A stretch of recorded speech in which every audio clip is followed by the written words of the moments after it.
Hair Scare by John Sazaklis, illustrated by Patricia Fabica.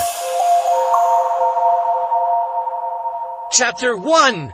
Bad Hair Day. "Rise and shine, Hattie," said Mom. "Time to get moving." I pulled the covers over my head. Why is school so early? Why can't I just skip it once in a while? Mom pulled the covers off and said, "Hurry up or you'll be late for school." I dressed myself and looked in the mirror. There was a big bushy bird's nest on top of my head. "You better brush that hair, young lady." Mom called, "It's out of control." "No, thanks," I yelled back. I've tried brushing my hair before. Really, I have.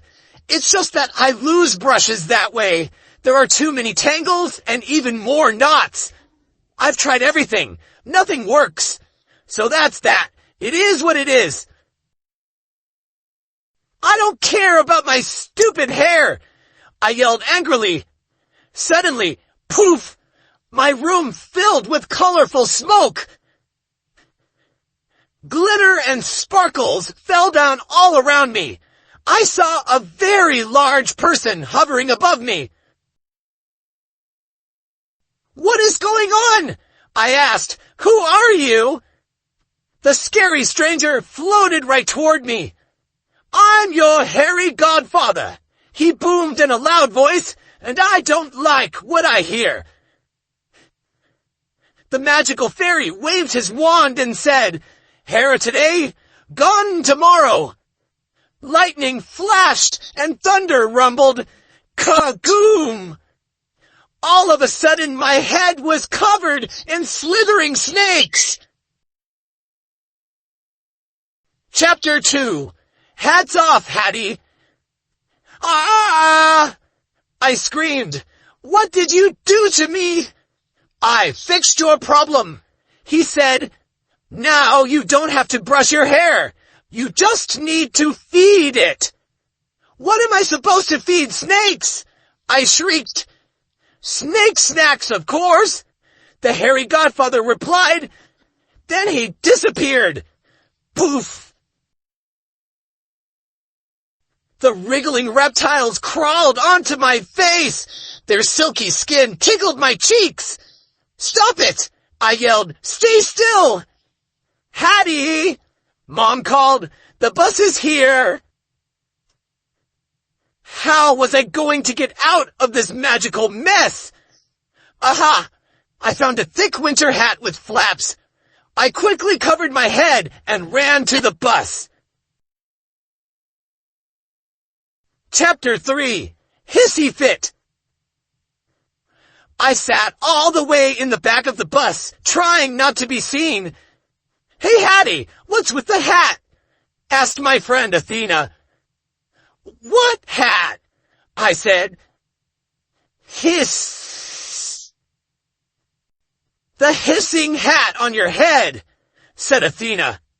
"That wiggling winter one you're wearing on the hottest day of the year." I started to sweat from the heat and the fear. Suddenly, the snakes chewed through the hat. They were hungry. Athena was horrified. She screamed. The other kids on the bus saw the snakes, and they screamed too. The driver slammed on the brakes. "Screech! What's going on back there?" the driver asked. "Nothing," I yelled. "I'm just having a bad hair day." I grabbed the snakes in a tight grip, but I could not control them. They dragged me out of my seat. They chomped and chewed on everything in sight. My classmates climbed over their seats. They were trapped and soon to be snake snacks. "I wish I had my hair back," I cried. Poof! My hairy godfather appeared holding his magic wand. "Snake rattle and roll," he boomed. There was an explosion of glitter and sparkles. Boom! Instantly, the creepy crawlies changed back into my regular hair. Only now, it was smooth and free of knots. "Thank you," I said with joyful tears. "I promise to brush my hair from now on." "If you don't take care, you're in for another scare," said the hairy godfather as he flew away with graceful speed. I sat back in my seat. Athena stared at me. "What was that about?" she asked.